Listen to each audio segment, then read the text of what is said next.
ॲप्लिकेशनची 16 जुलै ही last date असणार आहे आणि त्यापुढे परत बीएड सीईटीची ही डेट जी आहे ती एक्सटेंड होणार आहे. तर विद्यार्थी मित्रांनो, आजच्या या व्हिडिओमध्ये आपण कॅप राऊंडच्या प्रोसेस विषयी डिटेल डिस्कशन करणार आहोत, ज्यामध्ये कॅप राऊंड 1 जो असणार आहे तो कशा पद्धतीने कंडक्ट केला जाणार आहे हे आपण डिस्कस करणार आहोत. कारण कॅपच्या प्रक्रियेमध्ये अनेक विद्यार्थी फक्त नियम माहिती नसल्यामुळे आपली सीट गमावतात आणि या व्हिडिओच्या माध्यमातून आपण कॅप राऊंड फर्स्टची डिटेल इन्फॉर्मेशन पाहणार आहोत. तर बीएडच्या विद्यार्थ्यांसाठी असणारी जी ॲडमिशन काउन्सिलिंग आहे ती ग्लोबल ऑनलाईनमध्ये सुरू करण्यात आलेली आहे. तर या काउन्सिलिंगमध्ये तुम्हाला 1-on-1 काउन्सिलर ऍक्सेस दिला जातो. तुम्हाला मिळालेले मार्क्स आणि तुम्हाला कुठल्या कॉलेजला ऍडमिशन घ्यायचं आहे याविषयी डिस्कशन केलं जातं. तसंच विद्यार्थी मित्रांनो, मागच्या वर्षीचा जो कट ऑफ होता, मागच्या वर्षीचे जे ऍडमिशन होते त्यानुसार कुठल्या कॉलेजला तुमचा नंबर लागू शकतो याविषयी डिसिजन देणं असेल किंवा तुमचं डॉक्युमेंट व्हेरिफिकेशन असेल, तर अगदी कॅप राऊंडच्या नोटिफिकेशन पासून तर तुमच्या कॉलेजच्या ऍडमिशन पर्यंत या सर्व स्टेपमध्ये ग्लोबल ऑनलाईनचे ऍडमिशन काउन्सिलर्स तुम्हाला मदत करणार आहेत. त्यामुळे लवकरात लवकर दिलेल्या नंबर्सवरती कॉन्टॅक्ट करा आणि ही काउन्सिलिंग जॉईन करून महाराष्ट्रातल्या टॉपच्या कॉलेजेसमध्ये ऍडमिशन घेण्याची तयारी सुरू करा. तर कॅप म्हणजे सेंट्रलाइज ऍडमिशन प्रोसेस, ज्याच्या माध्यमातून तुम्ही महाराष्ट्रामध्ये वेगवेगळ्या कॉलेजेसमध्ये ऍडमिशन घेऊ शकता. आणि ही सगळी जी प्रोसेस आहे ती सीईटी सेलच्या ऑफिशियल रूल्सनुसार, ऑफिशियल ब्रोशरनुसार कंडक्ट करण्यात येणार आहे.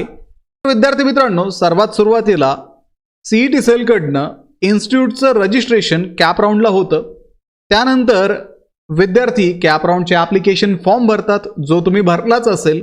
तसेच त्यासोबत रिक्वायर्ड डॉक्युमेंट सुद्धा तुम्ही अपलोड केले असतील. आता पुढच्या स्टेजमध्ये डॉक्युमेंटचं व्हेरिफिकेशन कंप्लीट होईल आणि डॉक्युमेंटचं व्हेरिफिकेशन कंप्लीट होणं हे इथे मॅन्डेटरी असणार आहे, तरच तुमचं नाव मेरिट लिस्टमध्ये येणं पॉसिबल असेल.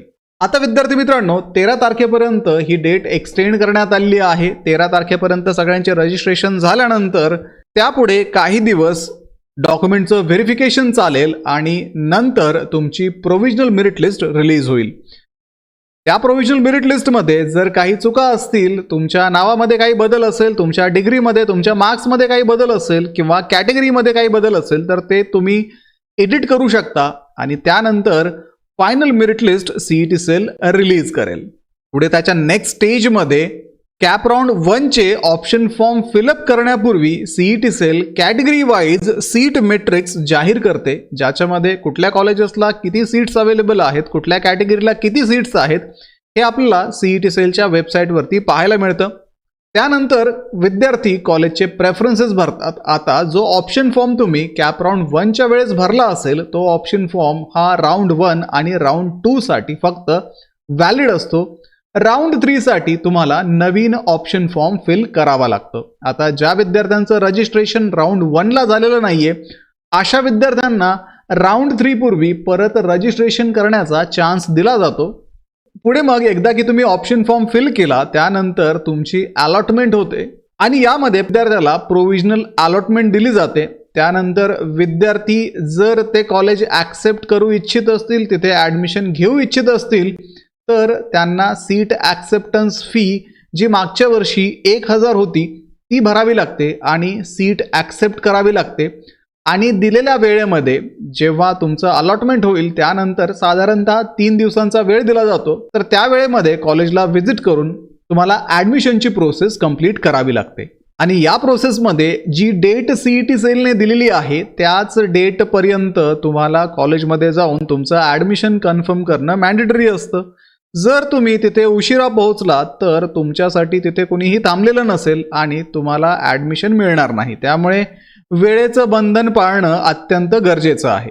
आता कॅप राऊंड 1 जो होतो त्याच्यामध्ये फक्त फायनल मेरिट लिस्ट मध्ये नावं असणारे जे विद्यार्थी आहेत तेच पार्टिसिपेट करू शकतात. आणि जर तुम्हाला कॅप राऊंड 1चं अलॉटमेंट पाहिजे असेल, जर तुम्हाला कॅप राऊंड 1 मध्ये पार्टिसिपेट करायचं असेल, तर तुम्हाला ऑप्शन फॉर्म भरणं कंपल्सरी असतं.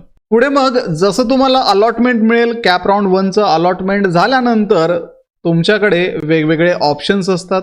उदाहरणार्थ तुम्ही 4 ऑप्शन दिलेले आहेत, ABCD. त्याच्यामध्ये जर 1 नंबरचा ऑप्शन ए असेल आणि तो ऑप्शन तुम्हाला अलॉट झाला, ते कॉलेज तुम्हाला अलॉट झालं, तर तुम्हाला पुढे कुठल्याही राऊंडमध्ये पार्टिसिपेट करता येत नाही आणि त्या कॉलेजला जाऊन तुम्हाला ॲडमिशन कन्फर्म करावं लागतं. याला ऑटो फ्रीज म्हटलं जातं. त्यानंतर तुम्ही कॉलेजमध्ये जाऊन तुमचे डॉक्युमेंट्स जे आहेत ते सबमिट करावे लागतात, व्हेरीफाय करावे लागतात आणि ॲडमिशन तिथे कन्फर्म करावं लागतं. जर तुम्ही कॅप राऊंड 1च्या फर्स्ट कॉलेजच्या अलॉटमेंट नंतर कॉलेजमध्ये उपस्थित राहिला नाहीत, ॲडमिशन घेतलं नाही, तर तुमचं सीट रद्द होतं आणि पुढच्या राऊंडसाठी ते सीट अवेलेबल करून दिलं जातं आणि तुम्ही या कॅपच्या प्रोसेसमधून बाहेर पडता. त्यानंतर जर तुम्हाला ऑप्शन ए शिवाय इतर ऑप्शन अलॉट झाले, समजा बी, सी किंवा डी तुम्हाला अलॉट झाला, तर अशा वेळेस तुम्हाला बेटरमेंटचा चान्स असतो. समजा तुम्हाला ऑप्शन ए ऐवजी ऑप्शन बी, सी किंवा डी अलॉट झाला, तर त्यावेळेस तुमच्याकडे फ्रीजचा एक ऑप्शन असतो. इथे तुम्ही ऑटो फ्रीज होत नाही. इथे तुम्हाला जर त्या कॉलेजला ॲडमिशन घ्यायचं असेल तर तुम्ही फ्रीज सिलेक्ट करायचं आहे आणि फ्रीज सिलेक्ट केल्यानंतर मग तुम्हाला कॉलेजवरती जाऊन ॲडमिशन कन्फर्म करावं लागेल. तिथे मग फ्रीज करण्यासाठी तुम्हाला सीट ॲक्सेप्टन्स फी पे करायची आहे, ती ऑनलाईन स्वरूपाची असते.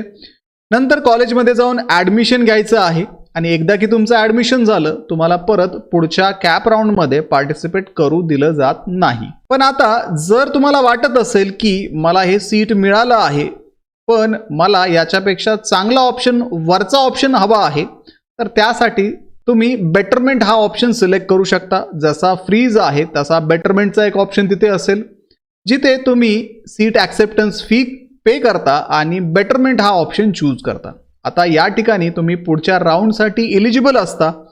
फक्त कॅप राऊंड 1चं जे सीट तुम्हाला अलॉट झालेलं आहे ते तुमच्याकडे रिझर्व राहतं आणि सेकंड राऊंडला तुम्ही ॲपियर होता. तर याला बेटरमेंट म्हटलं जातं. आता तुम्हाला असं सीट मिळालं जिथे तुम्हाला ॲडमिशन घ्यायचं नाहीये, असं कॉलेज तुम्हाला अलॉट झालं, तर अशा वेळेस तुम्ही काहीही करण्याची गरज नाहीये. कॉलेजवर व्हिजिट करू नका, ॲक्सेप्टन्स फी पे करू नका.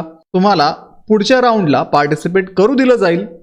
आता विद्यार्थी मित्रांनो, थोडक्यात कॅप राऊंड 1 समराईज करायचा झाला तर तुम्हाला इथे तुमच्या डॉक्युमेंटचं व्हेरिफिकेशन होणं मॅन्डेटरी असणार आहे. त्यानंतर तुम्हाला जर फर्स्ट प्रेफरन्स अलॉट झाला तर तुमचं सीट ऑटो फ्रीज होणार आहे. तुम्ही कॅप राऊंडच्या बाहेर पडणार आहात.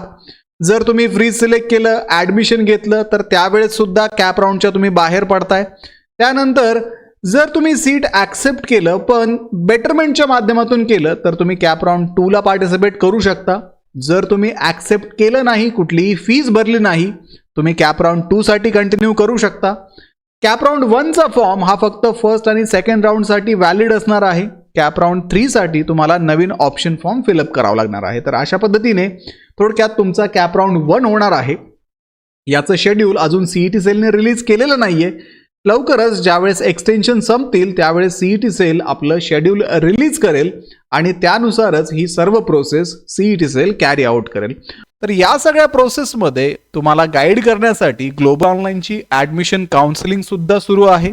त्यामुळे लवकरात लवकर दिलेल्या नंबर्सवरती कॉन्टॅक्ट करा आणि ही काउन्सिलिंग जॉईन करून महाराष्ट्रातल्या टॉपच्या कॉलेजेसमध्ये ॲडमिशन घेण्याची तयारी सुरू करा. तर व्हिडिओला लाईक करा, तुमच्या मित्रांना हा व्हिडिओ शेअर करा. ग्लोबल ऑनलाईनला आत्ताच सबस्क्राईब करून ठेवा. भेटूया पुढच्या व्हिडिओमध्ये. थँक्यू.